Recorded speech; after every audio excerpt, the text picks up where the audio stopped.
మన తండ్రి అయిన దేవునికి ఘనత మహిమ ప్రభావాలు కలుగుగాక. సంతోషం మరొక మారు మీ సన్నిధికి రావడానికి మరో అంశంతో మీ ముందుకు వచ్చాను. ప్రియులారా, మొన్నటి దినాన మనం ఆలోచించినది పరలోకము సృష్టింపబడినది అన్నటువంటి అంశాన్ని చూసాము. ఇప్పుడు పరలోకము కూడా ఎలా సృష్టింపబడినది అన్నది అంశంగా మనం ఈరోజు విందాం. ప్రియులారా, పరలోకము ఎలా సృష్టించబడింది? నాట్ ఓన్లీ పరలోకం, భూలోకం ఎలా సృష్టించబడింది, పాతాళ లోకము ఎలా సృష్టించబడ్డాయి, లోకాలు ఎలా సృష్టించబడ్డాయి అని కూడా మనము ఆలోచనగా తీసుకోవచ్చు. లోకాలు ఎలా పుట్టాయట? ఒకసారి లేఖన భాగాలను వెళ్ళి చూద్దాం ప్రియులారా. లోకాలు ఎలా సృష్టించబడ్డాయి? ఎందుకంటే లోకాలను సృష్టించబడిన రీతిని రెండు రకాలుగా మాట్లాడుతున్న వారు కూడా లేకపోలేదు. ఒకసారి ఆ రెండు భాగాలను మనం చూద్దాం ప్రియమైన వాళ్ళారా. లోకాలు ఎలా సృష్టించబడ్డాయో వివరణిస్తూ హెబ్రీలకు రాసినటువంటి పత్రిక 11వ అధ్యాయము 3వ వచనం. ప్రపంచములు దేవుని వాక్యము వలన నిర్మాణమై ఉన్నవని అందును బట్టి దృశ్యమైనది కనబడడు పదార్థములచే నిర్మింపబడలేదనియు విశ్వాసము చేత గ్రహించుకొనుచున్నాము. చాలా స్పష్టంగా అర్థం చేసుకోవాలి. చూడండి, ఇక్కడ ఏమంటాడు? లోకములు దేవుని వాక్యము చేత ఏర్పడబడి ఉన్నవి. లోకము కాదు, లోకములు ఫ్లూరల్. ప్రపంచములు అంటే అదే కదా లోకములు. ఏమండి? లోకములు దేవుని వాక్యము వలన నిర్మాణమై ఉన్నవి. అంటే దేవుని వాక్యము చేత లోకాలు పుట్టింది. అంటే లోకాలను పుట్టించింది ఎవరని అంటే దేవుని వాక్యము వలనే లోకం పుట్టింది, వాక్యం వలనే ప్రపంచం పుట్టింది. ప్రపంచములు అంటే యుగములు అని అర్థం ప్రియమైన వాళ్ళ. అందుకని దయచేసి గుర్తుపెట్టుకోండి, ఇక్కడ మీరు గుర్తుంచుకోవాల్సింది లోకం వేరు, ప్రపంచం వేరు. లోకములు అంటే 3 లోకాలు, ప్రపంచము అంటే యుగములు అని అర్థం. కీర్తనల గ్రంథం 33వ కీర్తన 6వ వచనం చూద్దాం. చూడండి, యెహోవా వాక్కు చేత ఆకాశములు కలిగెను. ఇక్కడ ఆకాశములు అంటే లోకాలు అని అర్థం. ఆయన నోటి ఊపిరి చేత వాటి సర్వ సమూహమును కలిగెను. నోటి మాట చేత ఆకాశములు కలిగెను. భూమి మీద ఉన్నవన్నీ కూడా ఆయన మాట చేతే కలుగజేవి. ఇది కలుగుగాక అంటే అది కలిగెను. మాట చేత అవి సృజించబడినవి. అంటే ఇంతవరకు వాక్కు అంటే ఏందనంటే, వాక్యము అంటే ఎవరైనా అర్థము క్రీస్తు. ఆది యందు వాక్యం ఉండెను, ఆ వాక్యము దేవుని యొద్ద ఉండెను, ఆ వాక్యమే దేవుడై ఉండెను, ఆ వాక్యము ద్వారా సమస్తమును కలిగినది ఏదియో ఆ వాక్యము లేకుండా కలగలేదు. అంటే లోకములు ఎలా సృష్టించబడ్డాయి, పరలోకం కూడా ఎలా సృష్టించబడ్డాయి అని అంటే క్రీస్తు యేసు ద్వారా సృజించబడ్డాయి.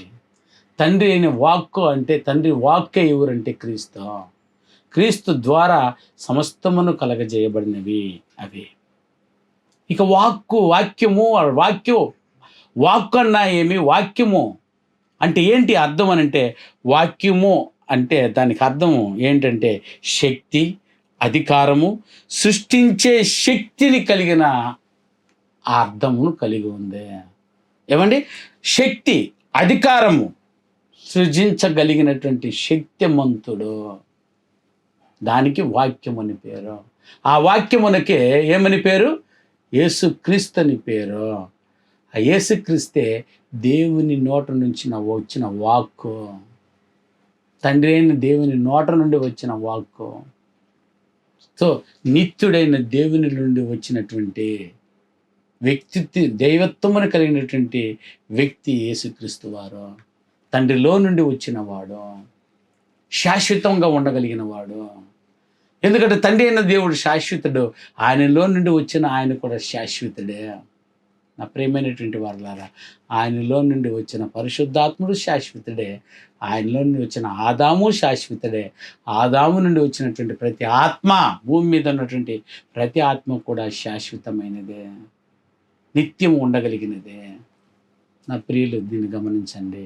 పరలోకం ఎలా సృష్టించబడిందంటే నిత్యుడైన దేవుని నోట నుండి వచ్చిన వాక్ అనే క్రీస్తు చేత సృష్టించబడినది. ఇది ఒక వగైరగా మనం ఆలోచించవచ్చు. మరో కోణంలో ఆయన ఎలా చేశాడో, ఆ వాక్కు చేత ఎలాగూ క్రీస్తు తండ్రి అయిన దేవుడు, పరిశుద్ధాత్మైన దేవుడు ఎలాగూ సృష్టిని చేశారు అని ఒకసారి మనం ఆలోచన చేయగలిగితే, ఏమండి, దేవదూతలను లోకాలుగా మలిచినట్టు ఇంకొక అపూర్వమైన సందర్భాలను మనం చూడగలము. దేవదూతలే లోకాలుగా సృజించిన సందర్భాలు 3 లేఖనాలు మనకు చూపిస్తాయి.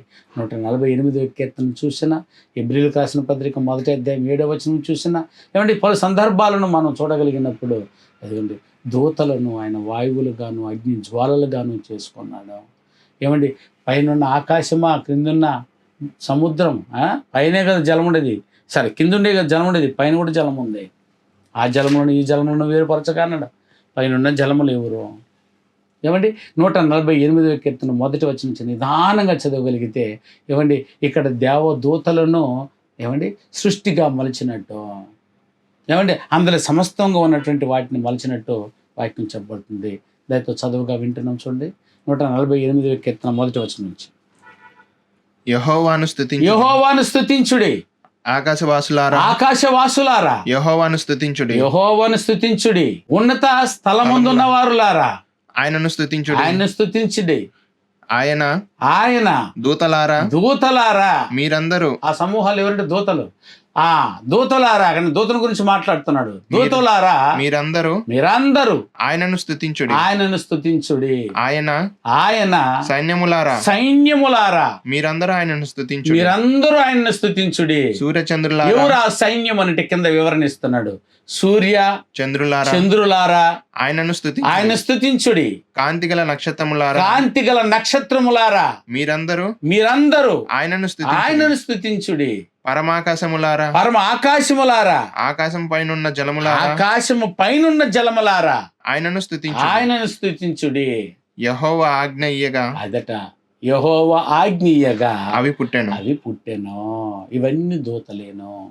అంటే దేవదూతలను 2 రకాలుగా విభజించినట్టు ఏమండి మనం వాక్యంలో చూడగలము.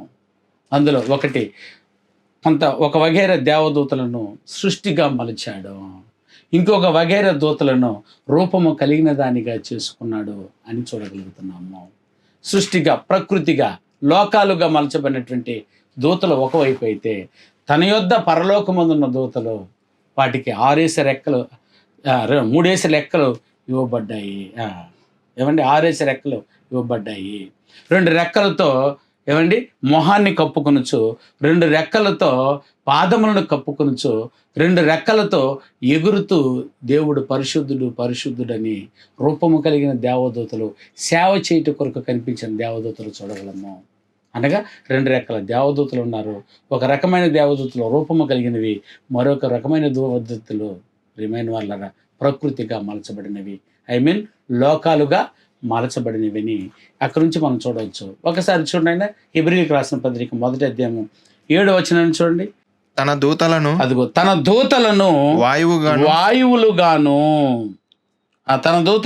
వాయువులుగాను తన సేవకులను అగ్ని జ్వాలలుగాను చేసుకునేవాడు. ఇక్కడ 2 విధాలుగా వివరిస్తారు ఈ వాక్యాన్ని. అంటే ఆయన తన దూతలను వాయువులుగాను అని అంటే, వీళ్ళు ఏమంటున్నారు కొంతమంది అంటే, వాయువుగా అంటే స్పీడ్, గాలి ఎంత స్పీడ్గా వెళ్తుందో అంత స్పీడ్గా అవి మోసుకుని వెళ్తాయి వాక్యాన్ని, సేవని అని చెప్తున్నారు. కానీ ఇక్కడ వాయువులుగాను తన సేవకులను అగ్ని జ్వాలలుగాను 2 రకాలుగా చెప్పబడుతున్నారు. ప్రియమైన వారు, మీరు ఆలోచన చేయండి. ఇక్కడ చెప్పబడుతున్నది ఏమండి, పదార్థమునకు అంత శక్తి ఎక్కడి నుంచి వచ్చింది? పదార్థం, ఈ భూమి, ఈ సూర్యుడు, ఈ చంద్రుడు, ఇవన్నీ ఎందులో నుంచి వచ్చినాయని వాక్యం చెప్పబడుతుందంటే, ఏమండి, అగాధ జలములో నుండే కదా. మొట్టమొదట భూమి అగాధ జలంపై నిండి ఉండగా అందులో నుంచి ఒక్కొక్కటి చెప్పగా ఒక్కొక్కటి అందులో నుండి కదా కొన్ని సంవత్సరాలు నానిన వెందుల నుండి ఒక్కొక్కటి పైకి వచ్చింది. ఆ ఒక్కొక్కటి ఏదేనంటే దేవదూతలుగా మలచబడినటువంటి సూర్యచంద్ర నక్షత్రములు, అగ్ని వడగండ్లు. చూసారా, నీ కంటికి కనబడే దృశ్యంలో ఏదైతే ఉన్నవో ఇవన్నీ కూడా మీరు చూడగలిగితే సమస్తమును ఆ దేవాది దేవుడు ఏమండి దేవదూతల చేత మలచబడి ఉన్నవి. అందుకే అవి ప్రత్యుత్తరం ఇస్తున్నాయి. దూలములో అంటే నీ ఇంటి రాళ్ళు మాట్లాడుతుంటే దూలాలు ప్రత్యుత్తరం ఇస్తాయట. అంటే దీన్ని బట్టి చూస్తే ఇవి సాక్ష్యాలు ఇస్తున్నాయి. ఏమండి, ముక్కుకున్నటువంటి తుప్పు దేవునికి వచ్చి ఏం చేయబోతుంది? సాక్ష్యం ఇస్తుందని రాయబడి ఉందన్నప్పుడు ఆ దుమ్ము, ఆ మట్టి ఎవరు? దేవదూతలు కాదా నా ప్రియులారు? ఎక్కడి నుంచి తీయబడింది ఆ మెటీరియల్ అంటే దేవదూత నుంచి తీసేబడి, దేవదూతను మలచబడింది. ఇసుకకి ఎంత శక్తి? ఇసుకకు జ్ఞాపక శక్తి ఉంది, నీళ్లకు జ్ఞాపక శక్తి ఉంది, నీళ్లకు కనే శక్తి ఉంది, నీళ్లకు ఏమండి చూసే శక్తి ఉంది. దేవాదేవుడు ఆజ్ఞాపించినప్పుడు నీళ్ళ దగ్గర వెళ్ళి, మోషే నీ కర్రెత్తుకోబోయి నిలువు, నీ కర్రెత్తుకోబోవాలా. అలా నిలిచిన అన్నప్పుడు సముద్రము, ఎర్ర సముద్రం 2 పాయలుగా చీలిపోద్ది అన్నాడు. ఏదో నువ్వు ఎత్తుకోపోయి నిలబడ కర్రెత్తుకొని, అది చెల్లదు. ఎవరు ఎత్తుకోరావాలా? మోషే ఎత్తుకురావాలంటే. మోషే వచ్చా? మోషే తెలుసా నీళ్ళకి? నీళ్ళకి ఎట్టొచ్చానంటే నీళ్ళు ఎవరు? జలము ఎవరు అని అంటే దేవదూత గనక, పరిచారకుడు గనక, సేవకుడు గనక. అలాగూ చెట్టు, బుట్ట, గుట్ట నువ్వేదైతే కలిగి ఉన్నావో ఇవన్నీ ఇంత పవర్ ఉండడానికి గల కారణము అది ఎక్కడి నుంచి తీయబడినది, ఎక్కడి నుంచి తీసి దాన్ని మలచబడినది అంటే దేవదూత చేత అది మలచబడినది మనం వినగలము. అందుకే లోకాలు దేని చేత మలచబడ్డాయి అంటే దేవదూతల చేత మలచబడిన దేనికి దేవుని ఆజ్ఞ కొరకు ఎదురు చూస్తూ ఉంది. ఏమండి, మీరు రోమపత్రిక 8వ అధ్యాయం 19వ వచనం చూడగలిగితే చూడైనా, రోమపత్రిక 8వ అధ్యాయం 19వ వచనం, 8వ అధ్యాయం 19వ వచనం. దేవుని కుమారుల ప్రత్యక్షత కొరకు, దేవుని కుమారుల ప్రత్యక్షత కొరకు సృష్టి మిగుల ఆశతో అనే అనబడే సృష్టి మిగుల ఆశతో కనిపెట్టుచున్నదట. అది పదార్థమే అనుకుని ఉంటే, అది దేవదూతలే కాదనుకుని ఉంటే అవి తేరు చూడడం ఏంటి? అది సేవ చేయడానికి ఎదురు చూడడం ఏంటి? దేవుని కుమారుల కొరకు. ఏమంటే హెబ్రీ పత్రిక 1వ అధ్యాయం 14వ వచనంలో అది రక్షణ పొందుతున్న వారికి సేవ చేయడం కొరకు ఉంది. అది సేవ చేయడానికి వచ్చింది అన్నప్పుడు ఆ సేవ చేసేది దూత అన్నప్పుడు ఇదిగో 2 రకాల సేవలు అందిస్తూ ఉన్నాయి.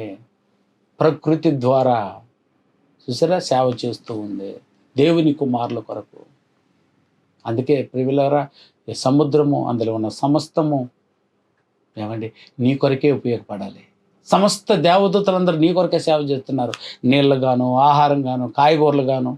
చూసారా ప్రియులారా, ప్రతి వస్తువు రూపములో దేవదూతలు నీకు సేవ చేస్తూనే ఉన్నారు. ఒకసారి నువ్వు తప్పు చేసినావంటే అదే దేవదూతలకు దేవుడు ఏమి ఇచ్చే అవకాశం ఉంది? ఆజ్ఞ ఇస్తాడట. దేవదూతలు, ప్రతి ఒక్కరి దేవదూతలు ఆయన వైపు తేరి చూస్తుంది. ఏమి చేసేయమంటావా వాటని? ఆకాశమా ఆలకించము, భూమి చెవియొగ్గుము. నా పిల్లలను కానీ నేను గొప్పవారినిగా చేస్తేనే వారు నా మీద తిరగబడుతూ ఉన్నారు. ఒకసారి వారిని చూడు అన్నాడంటే తుఫానుగా మారి దేవదూత అది నామరూపంగా లేకుండా చేయగలదు. అగ్ని వడగండులుగా మారి నామరూపం లేకుండా నలిపేయగలదు. అందుకే గుర్తించండి ప్రియులారా, దేవుని అపారమైనటువంటి ఏంటంటే చిత్తమున నెరవేర్చుతూ ఉన్నటువంటిది దేవదూతగా మలచబడిన ప్రకృతి, దేవదూతగా మలచబడినటువంటి లోకాలు. అది పరలోకమైన, భూలోకమైన, పాతాళ లోకమైన అది దేవదూతల చేత మలచబడి ఉన్నది. అది దేవుని యొక్క చిత్తమును నెరవేర్చబడుచు ఉన్నది. అవి దేవదూతలు అనే విషయాన్ని దయవుంచి పాఠకులు గుర్తించాలని కోరుకుంటూ నా మాటలు ముగిస్తున్నాను. వందనాలు.